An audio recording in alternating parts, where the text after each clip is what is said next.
Jackson, and I'm a committee member of the North East branch of Engineers Ireland.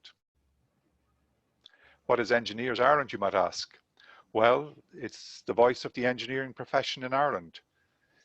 Not only is it one of the largest professional bodies with 25,000 members, it's also one of the oldest, having been founded in 1835. At its simplest, Engineers Ireland can be defined as a community of creative professionals, where its members come from every engineering discipline and range from students to fellows of the profession. Now, let us move on to the purpose of this evening, to hear the career story of a young engineer, which will be presented by Christopher Carragher. Christopher is a 24-year-old mechatronics engineer from Castleblaney in Monaghan. He received his early education in Aniala National School and Our Lady's Secondary School, Castleblaney, before departing for Dublin City University, where he took a degree in engineering and graduated in 2019. He's now living in Vancouver, Canada, where he will be presenting to us from tonight, or I should say morning in his case. They're about 8 hours behind us. And he continues to work as an autonomous systems engineer for the Monaghan-based Combilift, which is principally associated with the design, development, and manufacturing of materials handling equipment. Our presentation, which will be followed by a short question and answer session, should take in the order of 45 minutes from this point in time. Don't forget to use the chat box for networking, not for questions, and then the Q&A icon or the question and answer icon for posting questions, which we will deal with a selection of after the presentation. And as we said in the promotion material, Christopher's story is best told by himself. So it gives me great pleasure to hand you over to Vancouver for the career story of a young engineer by Christopher Carragher. Thank you very much, Breen, for the wonderful introduction. So, as Breen said, my name is Christopher Carragher. I'm 24 years old and I'm a mechatronic engineer currently working for Combilift, who's based in County Monaghan. And I'm going to tell you a little bit about my career story so far today. So, a little introduction first. So today I'm going to take you through my secondary school, then a little bit about university, and finally I'll finish off with my work so far. So, as for the secondary school, I went to secondary school in Our Lady's in Castleblaney, where I studied 8 subjects, as you can see: English, Irish, Maths, Applied Maths, Biology, Physics, Construction, and DCG, or Design and Communication Graphic. So I really feel that part of the reason that I chose engineering was because of these subjects. It was my interest in the likes of the physics and construction and DCG is what drove me towards engineering. But not only that, but I found that the project-based subjects such as the construction and DCG also really help in university, as it gives you an idea what the more project-based learning is going to be like. So it's a little bit less of a shock. As well as that, as I mentioned, I've also taken applied maths. For me, applied maths was taught outside of school, which meant that I had to come in the mornings around 8 AM a couple of times a week to learn it. So it was taught in school by one of the teachers, but there wasn't time on the timetable for it. So the small group of us met in the mornings instead. Now, I'd like to take a moment to mention the science competitions. Especially for anybody still in secondary school, I'd highly recommend you look into them. I took part in 2 science competitions, which was the BT Young Scientist and the SciFest. And where I really enjoyed them both, I was amazed that where even though fewer people have heard of SciFest, there was actually much more participation in it. There's actually a lot more people involved in it every year. The reason for this is that in SciFest, all of the students' hard work is judged by judges instead of in the Young Scientist, where there's a selection process to see who's going to get to the competition and who doesn't. As well as that, now I was actually very lucky and managed to do very well and won not only the regional but also the national round of the SciFest competition. This meant that I then got to go on to ISEF, which is the Intel International Science and Engineering Fair, which was held in Pittsburgh for me. I'm going to play a short video for you just to give you an idea of what this was like.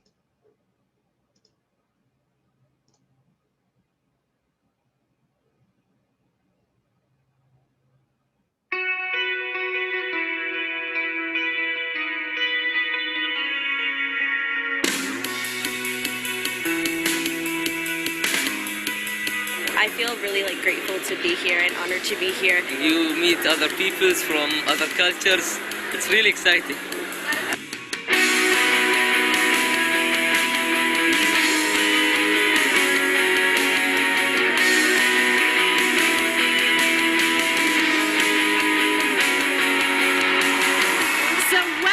To the 66th Annual Intel International Science and Engineering Fair. We have nearly 2,000 students represented here at Intel ISAF. These students are the best students in STEM in the world.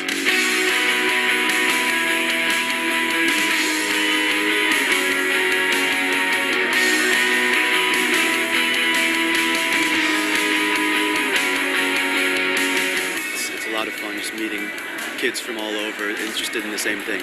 We get to experience this with other people similar to us and meet so many people from different countries. I've met people from Mexico, from Denmark, Canada, Saudi Arabia, China, Japan, Taiwan, South Korea, and many, many more. And even though there may be language barriers or cultural barriers, it's like we all can come and talk about it at this common ground.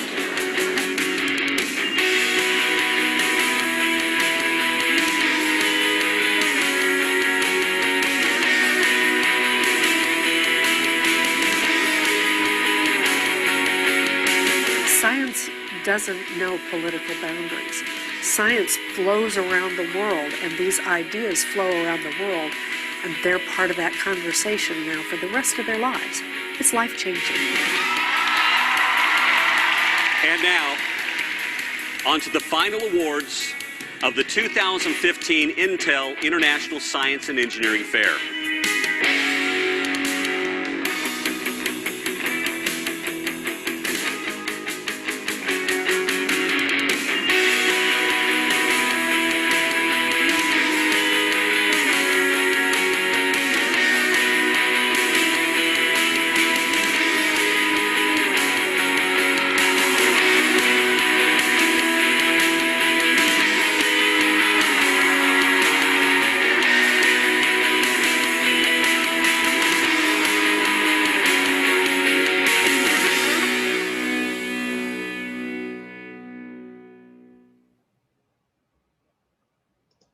So just to give an idea of the sense of scale of that competition, there's over 1,700 young scientists take part in it. This is over 3 times the size of BT Young Scientist, and the convention centre where it's held is absolutely massive. Now, just also to give you a sense of the standards of the projects that are over there, the first place winner, the overall winner, had designed a method to reduce the spread of disease in airplanes, and second place developed a low-cost kit that's under $5 and takes less than 60 minutes and tests for HIV. It's just amazing what some of the students are doing over there. I was really amazed and really honoured that I managed to come second in my category, as the standard is just so high. So a little bit now about my project. My project was an integrated electronic medical dispensing diary and locator device to help support memory impaired independent living, or Memory Buddy as we called it. So the idea for Memory Buddy came whenever my grandmother started to develop the early stages of Alzheimer's. We began to notice that she was forgetting to take things like her medicine, and was also beginning to misplace things like her keys, her phone, and her handbag, and also forget about some of the appointments that she had coming up. So I'm going to play a short clip for you, and I'll talk over just to give an idea of some of the features that Memory Buddy had.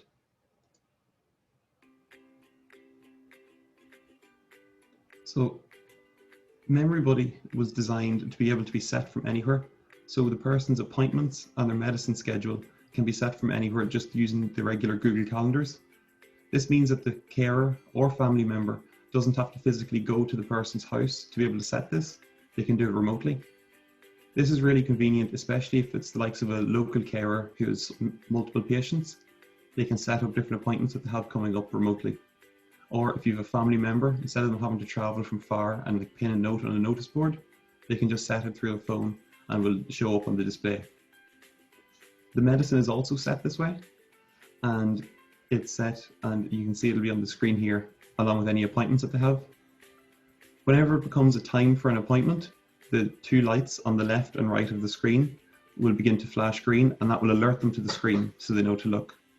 Then when it comes to medicine time, to alert the patient or the person, the screen of the device changes to show medicine time, but so does any TV that's connected to the device. This means even if the person's in another room and they're watching the TV, it will actually change to show up medicine time. This will help to alert the person that they need to go and take it now. And there's actually a speaker built into the device that also says medicine time.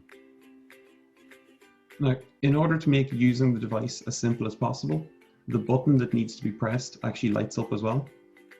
This allows the drawer to come out, which holds 28 individual pots. This can either be for medicine 4 times a day for a week, or once a day for a month, or anything in between.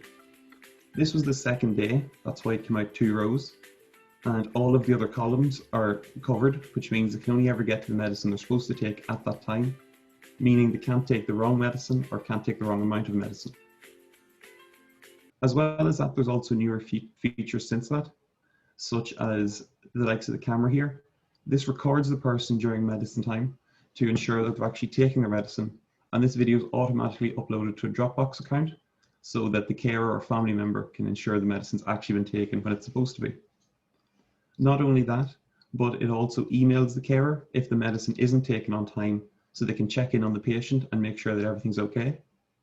It also has things like a backup battery, so if there's a storm or anything, any reason there's a power cut, the person still gets their medicine when they're supposed to and still gets all their alerts.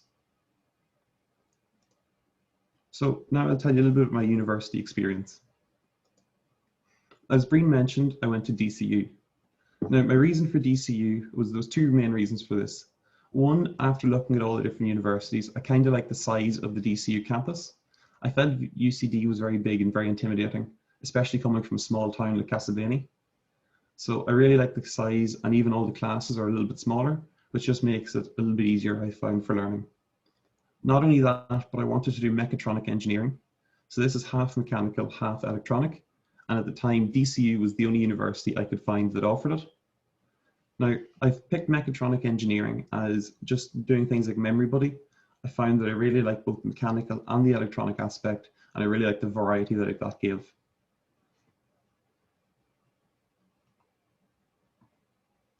I'd also highly recommend for anybody still in secondary school to look into the Nocton Scholarship. I was really lucky that I was awarded that as well. It's a very generous scholarship offered by the Nocton family. Not only is there the financial bonus to getting it, but there's also the networking and the social side.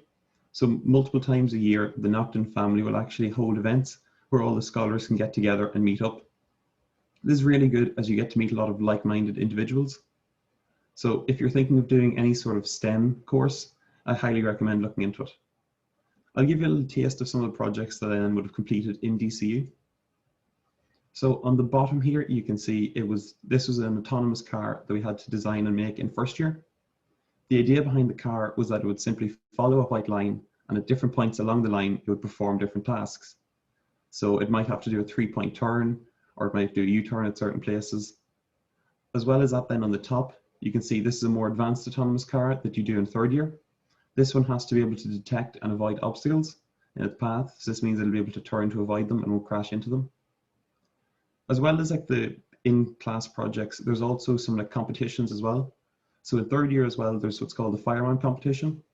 So this is part of the university degree, like it's one of your modules, but it's actually a competition that they run every year. And the idea is that you have to design a robot that will climb a ladder carrying a beaker of water without spilling the water. So I'm going to play a short clip just so you get to see what that was like.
as part of the module, we actually had to make that video as well. So some of the other modules we had to do videos and other sort of like kind of creative things. It's kind of to show how the engineers are not only have to have the hard skills, like the maths and the science, but you also need to be able to like show your projects and show your work. And I have to say fair play to Angela, who was on my team. She did a brilliant job making that video. Now, I'm going to talk to you a little bit about some of the other projects I would have completed in engineering and my time in DCU.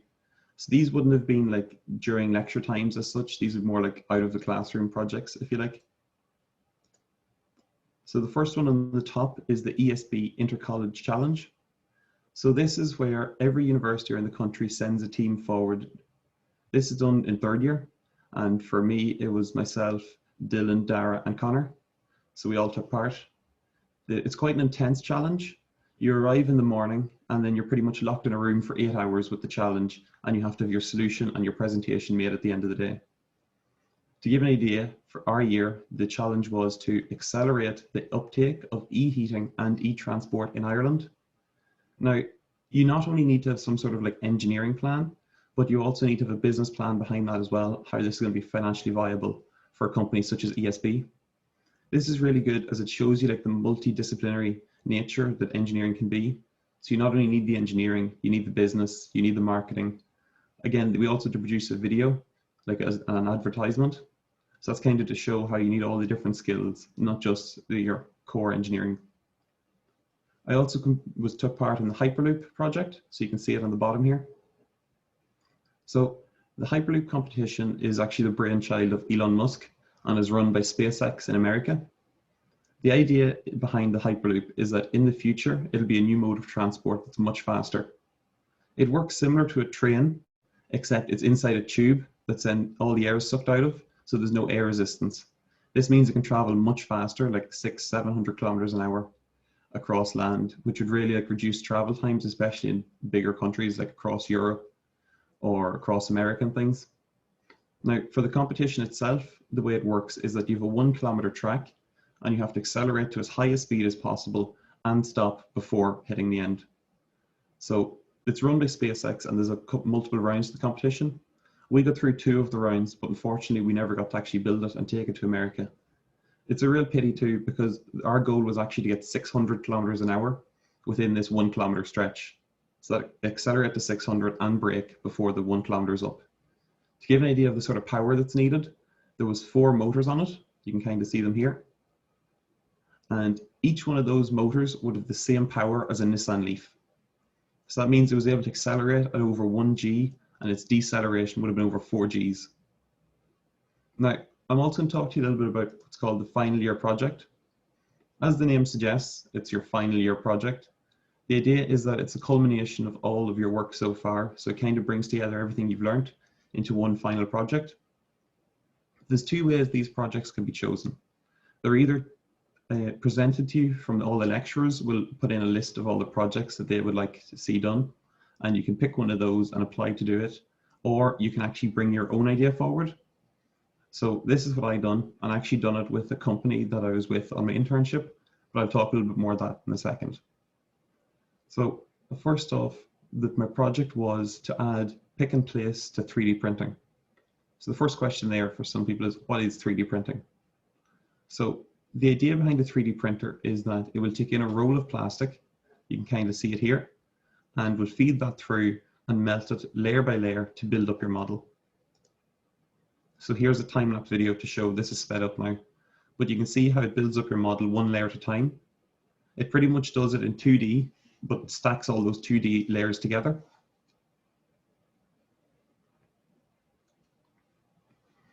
And you get left with your final object. Now, what's my part of this then? Well, what I want to do in my final year project was to be able to add components such as electronic circuits, bearings, nuts, magnets into the print while it's printing. So whenever your print is finished, it's now a small assembly instead of just a part.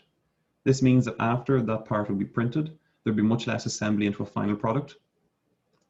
So as you can see here, this is a 3D printer that is 4 different normally print heads, so it can do different colors or different materials. This head here was what I designed as part of my project. The idea is that it's able to lift components, in this case a small magnet, and it's able to control how it moves it and orientate it correctly so it's able to go into the part. So the first step for that is that it has to rotate it so it's facing the correct direction and in the correct orientation. And then it can place it down into the part. This is just a simple test to show with the magnet being moved, but this could be a more complex part, such as a small circuit board or like a bearing that needs to go into it.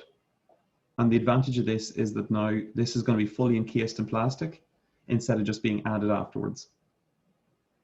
Now the tool returns the tip first, then it returns the tool, and now it's going to pick up its print head.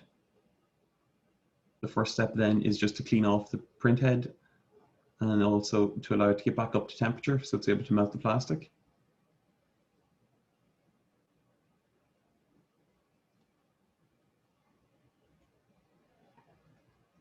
And just as with the last time lapse, it's now going to continue to build this model up layer by layer. So I find the project, it was both really challenging and really interesting. As you can imagine, you can see here, this is an exploded view with all of the parts that make up the one tool head. So there's lots of little parts that had to be designed and modeled, but then when it all comes together, it's really satisfying to see the project finally working when all your components then come together. Now, I'll tell you a little bit about the social side of engineering and well, of university as well, which is going to be the societies. So I was part of two societies in particular. There was the Engineering Society, and there was also the DCU, the Sub-Aqua Society. With engineering itself, there's two halves to it. The Engineering Society, there's the engineering part, and then there's also the social side. So the engineering part was really interesting. We actually all got to build our own drones and our own 3D printers, as you can see in the picture, and we got to actually keep these when we were finished. So the way this works is that each student pays a certain amount, but then it's also subsidized by companies and by the university. So it works out much cheaper than if you're just trying to go out and buy it yourself. As well as that, on the social side, we'd hold things like movie nights. So the Engineering Society itself actually gets like a food budget, which means it's able to order in like the takeaways and pizzas and stuff. And we can book one of the lecture theaters in the college and actually watch films. Or things like if there's a rocket launch or that, we can gather and watch that as well. As well as that, there's bigger events such as like the engineering ball. There's a little bit like the Debs where we can all get to dress up and go out for a fancy meal. We had ours in Clontarf Castle, so it was really nice. As well as that, I was actually also part of the DCU, the Sub-Aqua Club. So what was really good about that was that they actually have trips all over Ireland. Normally they're at the coast, but sometimes it's inland to different lakes and stuff. So the Sub-Aqua Club is like the scuba diving society. What's also really cool about that is that if I got my 1 star, which is like your diving cert, if you're to try and get this outside of university, like just go and do it yourself, it could be easy like €500-600 once you pay for all your lessons and everything else. Whereas doing it within the college, it costs €4 to sign up for a society and then like €50 a year for insurance. So like next to nothing compared to what it could have cost. And also within the Sub-Aqua Club, I definitely got what was one of my most unique opportunities within my time in DCU. And that was I was part of the DCU underwater hockey team. And underwater hockey is a sport that is just as bizarre as it sounds. So it's played at the bottom of a pool. You've got a weighted puck which sinks to the bottom, and you pretty much just play hockey along the bottom of a pool. What I really like about the sport though is compared to some, you can't have like 1 or 2 people that dominate the whole game, as no matter how good you are at underwater hockey, you can only hold your breath for so long. So eventually you have to come back up and you have to pass, and it gives everybody a chance to play. So I found that really interesting. Now, I'll give you a little bit of my work experience so far, my work history. I'll start with INTRA, which is the Integrated Work Placement in DCU. This is done in 3rd year, and it means that everybody leaving DCU engineering has 6 months of industry experience. So I done mine with a company called E3D in England. And the way INTRA works is you can either get your placement in one of 2 ways. Either you can pick off a list of placements that the university has in loads of companies all over Ireland, or you can look for your own work placement, and then as long as the college approves it, you can do that instead. So this is what I done. So E3D is a company, they make parts for 3D printers. There's 2 parts in particular that they make. What's called the extruder, which is the part that pushes the plastic, and also the hot end, which is the part that actually melts the plastic. Now, this was a really brilliant experience for me actually, because it meant I got to move to England for 6 months and got to experience a little bit of that. This was the summer actually of the heat wave, which meant the weather was really nice. So it was really good over there as well. Now, I really enjoyed my time in E3D for 2 reasons. The first was in the engineering side of things. I was actually doing mechatronic engineering. So a lot of companies you go to, even as a mechatronic engineer, you might be more specified into mechanical or more into electronic. But in E3D, I was really doing like mechatronic work. So I had to design automated quality control machines for them that would help to automate the process of checking the quality. So that means making sure that there's no defects on the parts, that nothing's broken or chipped or cracked, and also that all of the electrical parts are functioning as they're supposed to be. So this was a really good experience because I got to like the mechanical side of designing the machine. I got the electronic part of doing the electronics and the control behind it, and then the software that actually made it work. So it was really good to be able to do all of the parts of the project and to see how all that works. As well as that, on the social side, because it was such a nice summer, we had multiple like staff barbecues where we'd all get together and have barbecue, or we had different like dinner nights and different nights out and things. So there was a really good atmosphere there too, and like everybody got on very well together. So it was really nice like that. I've also worked in DCU Insight for an internship, and DCU Insight are like a data analytics center within DCU. So I was actually working on what's called the Crow Park, the Smart Stadium project. The idea behind this project is that Crow Park is small enough that you're able to control the environment. So it makes it a really good test platform for like the Internet of Things devices and smart sensors, but also it's large enough that you're able to get a really good data set or a really good sample size. Because you can imagine on match day, if you've got like 70,000 people suddenly landing at the Crow Park, that's a lot of information coming. So my part of the project then was actually the data logging. So if you've got all of the sensors, all of the cameras, take just one camera, for example. If you have one camera that takes a picture of the pitch once every second, it doesn't sound like a lot, but over an hour, that's already over 3,500 images. And after a month, that's over 2.5 million images from that one camera. So you imagine if you have a whole array of cameras all over Crow Park, as well as all of the other sensors, that's a lot of data being generated. And then in 6 months' time, if you have to look back and try and find a particular day and get all the information for that day, it becomes a very big task. So my part was actually to design an interface to allow them to be able to sort through the information and find the part that they want and to be able to ignore all the rest of the data. As well as that, I also done an internship in Glendimplex. So Glendimplex are known for making everything from fireplaces to fridges to irons, really all sorts of home electronic devices. And the part I was working in was actually the electrical home heating division. So here I was mainly focused on testing prototypes. So this meant making sure that they conform to the correct standards. So that means that they'd be safe to use and that they're functioning as expected. I also done a little bit of product design, but I was mainly focused on testing here. So then after university, whenever I was finished, I moved on to Combilift. So you can see here, this is Combilift's brand new headquarters in County Monaghan. Now, the first thing with Combilift for me was that it was actually very convenient because it's only like a 15-minute drive, which makes it really nice. As well as that, they only opened this brand new headquarters, which was in 2018. So it's like a state-of-the-art, massive facility. So a little bit about Combilift themselves. They're actually the world's largest manufacturer of the 4-directional side-loading and articulating forklifts. So what does that mean? Well, basically, Combilifts are designed to be able to handle these like really large, long, awkward loads, or to be able to work really well in tight spaces, like in tight aisles in a warehouse. So they're more for this like specialized work where it works really well to allow you to get more into your warehouse. So it's more compact and more efficient. So a little bit about the history. So it actually started when Martin McVicker took a summer job with Moffat Engineering just after completing his Leaving Cert. He actually turned down offers from both UCD and Queen's when he took this, but he continued to study part-time with the Open University. By the age of just 19, he was chief engineer, and whenever Moffat's was sold, it was himself and Robert that set up Combilift. He's actually the youngest ever EY Entrepreneur of the Year. Now, a little bit about what I do there in Combilift. So I'm considered an autonomous systems engineer, and our idea is to take a large forklift like this and allow it to be able to drive itself.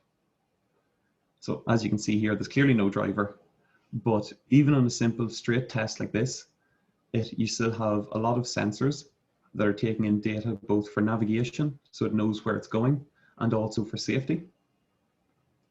And as you can see now. For this is just a simple straight test, it still requires all of the same functionality.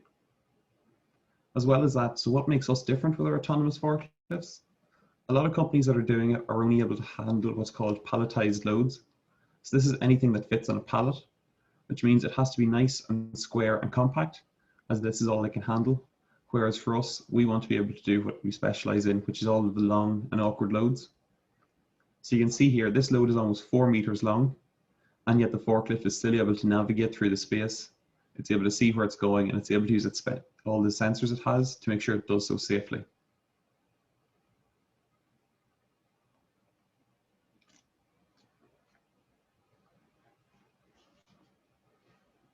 Now for me, I'm really enjoying working in Combilift because I really like the variety that I get as an autonomous systems engineer. So there's a little bit of mechanical, there's a little bit of electrical, and there's a lot of software. So this is really nice because it means that there's a variety of work and I'm not always doing the same thing every day. And on not doing the same thing every day, that was especially whenever we set up Combiventilate. So Combiventilate started back in March, just at the start of the pandemic, whenever Robert and Martin went to meet with some of the officials from the HSE to see what could Combilift do to help. How could we help now with the upcoming pandemic? Because as you remember, back in March, we had no idea what it was going to be like, how it was going to go, if we'd have enough ventilators or anything. So this is obviously a very different product for us and a very different project, but we approach it the exact same way we would with any other project. We sat down with the customer, took a list of what they needed, and then from there, developed the system. I'm going to play a short video clip just to give you a better idea of what Combiventilate is and what it can do.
Screen allows you to monitor the most important values, pressure, tidal volume, as well as the graphical evolution.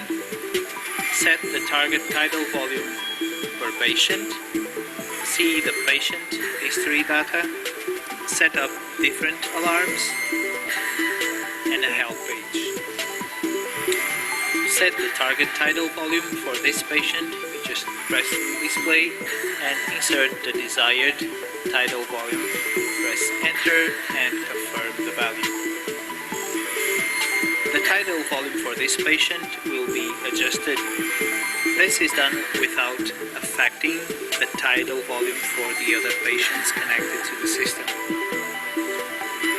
Whenever the tidal volume for the patient reaches the target tidal volume, the display will change from red to white. You can also access the patient data. You can have access to the patient stats, the graphical evolution of pressure and tidal volume.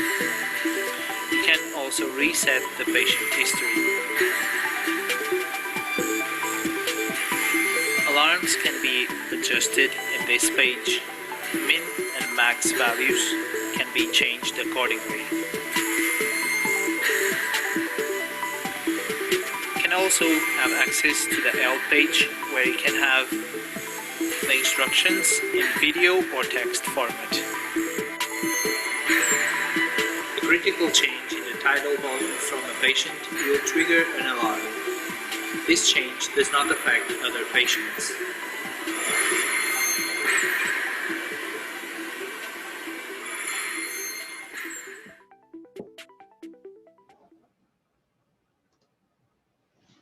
So as you can see, in a very short space of time, we managed to get quite a comprehensive product. To just give you an idea of its evolution. So with this project, more so than a lot that I've taken part in, there was what's called scope creep. So this is where after a project starts, the scale of the project or the scope of the project still continues to grow. So this happened because as we were achieving what the HSE wanted in terms of features, they would keep adding more features, getting closer and closer to the final system.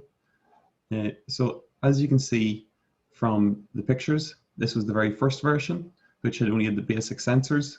Here it's got more advanced. You can see there's more features on the screen. On to the right here on the right, where it's got all of the features, including all of the automated control. So this is what allows it to control 2 patients completely independently from a single ventilator. Now, what was especially impressive with this project was because of the dedication of the team and the long hours that were put in, we actually went from the initial meeting until the final prototype or the final product, as you see there, in just around a month. So compared to a lot of projects, the speed and pace of this project was really amazing. Now, I'd also like to talk a little bit about the travel opportunities there are within engineering. So this is not only within, a lot of companies will offer travel opportunities within the company. So this might be if you're working on an international project, you have to travel somewhere, or as well as that, there's also the opportunity just to move and to find jobs in other countries. So I know that from like my class in engineering, I know that there's people that are now working in Australia, USA, working in Europe. Myself, I'm in Canada. I know a couple other people that are. So really, there's people that have already spread all over the world, and we're only graduated like a year and a half now. As well as that, there's also always the opportunity to move within companies and to do what's remote work. So I was really lucky in that I'm able to still work with Combilift while living in Canada and just work remotely. It's really good as engineering is almost considered like a universal language.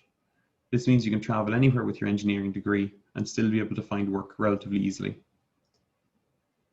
Now, if you're considering engineering, there's various routes into it. There's the university-based route, like I done, like more academic route. Or if you're a little bit more like practically minded, a little bit less academic, there's also the work-based learning route, like the traineeships and the apprenticeships. So Combilift offer these as well as many other companies. But what's great about these is that it's partly in the classroom, but also a lot of it's on the job training. And what also is really good about these is that for a lot of them, you're actually paid for the full time you're learning. And at the end of them, in Combilift anyway, at least 80% of people that are taking the course actually end up with a full-time job at the end.